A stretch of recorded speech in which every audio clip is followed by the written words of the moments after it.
తెలంగాణలో ఏం జరుగుతున్నది? ఈ ఐదు నెలల పాలన 6 నెలలుగా ఆవస్తున్నది.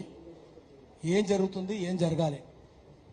రేపు జూన్ 2వ తారీఖు నాడు తెలంగాణ ఆవిర్భావ దినోత్సవాలు జరగబోతున్నాయి. ఆ దినోత్సవంలో ఉద్యమకారులు ఎటువంటి వైఖరి తీసుకోవాలి? ఉద్యమకారులకు అవమానాలు జరుగుతున్నాయా, సన్మానాలు జరుగుతున్నాయా? ఉద్యమ ద్రోహులకు సన్మానాలు జరుగుతున్నాయా, అవమానాలు జరుగుతున్నాయా? ఉద్యమ ద్రోహులకు సన్మానాలు, ఉద్యమకారులకు అవమానాలు. తెలంగాణ ఆవిర్భావ దినోత్సవం చేసుకుంటామంటున్నారు. ప్రభుత్వం చేసుకునేటప్పుడు ప్రభుత్వానికి నైతిక అర్హత ఉండాలి. రేవంత్ రెడ్డికి ఆ నైతిక అర్హత లేదు. తెలంగాణ కోసం పనిచేసిన వాళ్ళను అవమానిస్తున్నారు, తెలంగాణ ద్రోహుల్ని సన్మానిస్తున్నారు.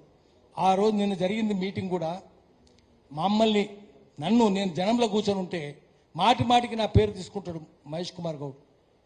నేను జనంలో ఉన్నా కదా, 5 నెలలు ఆగరా, 6 నెలలు ఆగరా, తొందర ఏముంది మీకు అని. నిజమే, మేము ఆగుతాం, ఆగినాం. ఇప్పటిదాకా మేము మాట్లాడలేదు. ఎలక్షన్లు అయినప్పుడు కూడా మేము మాట్లాడలేదు. నేనైతే అసలే మాట్లాడలేదు. కానీ ఇప్పుడు ఇంకా అయిపోయింది. 100 డిగ్రీలు మసిలింది. ఈ మసిలిన నీళ్ళు ఆగదు. నిన్నదాకా అది పరిమాణాత్మక మార్పు, క్వాంటిటేటివ్ చేంజ్. ఈరోజు అది గుణాత్మక మార్పు అయింది, క్వాలిటేటివ్ చేంజ్ అయింది. 100 డిగ్రీలు మసిలింది. తెలంగాణ ద్రోహులందరికీ టికెట్లు ఇస్తారు, కట్టబెడతారు, సన్మానాలు చేస్తారు. తెలంగాణ వాదులందరూ అవమానిస్తారు. ఎక్కడ దీనికైనా 5 నెలలు ఆగాలనా, 6 నెలలు ఆగాలనా? ఎన్నిసార్లు చెప్పినాం? కోదండరాము కూడా చెప్పినాం. కోదండరాము కూడా ఓపిక పట్టమంటాడు, కానీ రేవంత్ రెడ్డికి లేదు. ఎన్నడూ తెలంగాణ ఉద్యమం లేడు. ఆయన చంద్రబాబు నా గురువు కాదు, నేను సహచరుడు అన్నాడు. అంటే సహచరులు ఎంటర్ అవుతున్నావు కదా, అంటే దొంగలకు సద్దులు మోసినావు కదా. సహచర్యం అంటే అంట కాగడమే కదా, దొంగలు అంట కాగినావు కదా నువ్వు. నీకెట్లా తెలంగాణ మీద గౌరవం ఉంటుంది? నీకు ఎన్నడూ లేదు.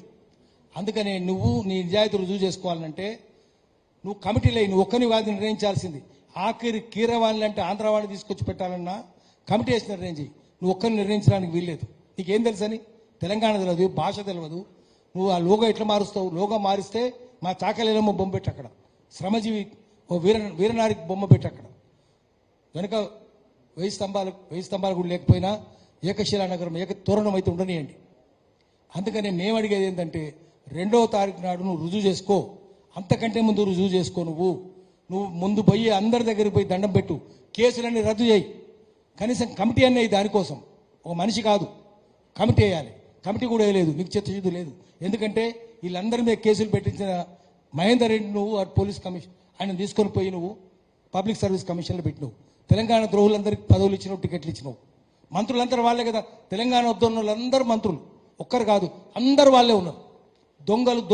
దొంగలందరూ దొరలు చేసి. అందుకని మేమేమనేది అంటే నువ్వు కనీసం వాళ్ళకు వైద్య సహాయం అయినా చేయించు. కమిటీ వేసే లోపల వైద్య సహాయం చేయించు, కేసులు ఎత్తేసేయి. ఆ తర్వాత వాళ్ళకి సహాయం కూడా చేయి. నువ్వు ఇచ్చిన వాగ్దానం నిలబెట్టుకో. 2వ తారీఖులోగా ఇవన్నీ చేయకపోతే ఆ రోజు బహిష్కరిస్తారు నిన్ను. ఆ సోనియా గాంధీ కూడా చెప్తాం మేము, ఇటువంటి వాళ్ళని పెట్టకమ్మా, ఇక్కడ వీరు దొంగలని చెప్తాం.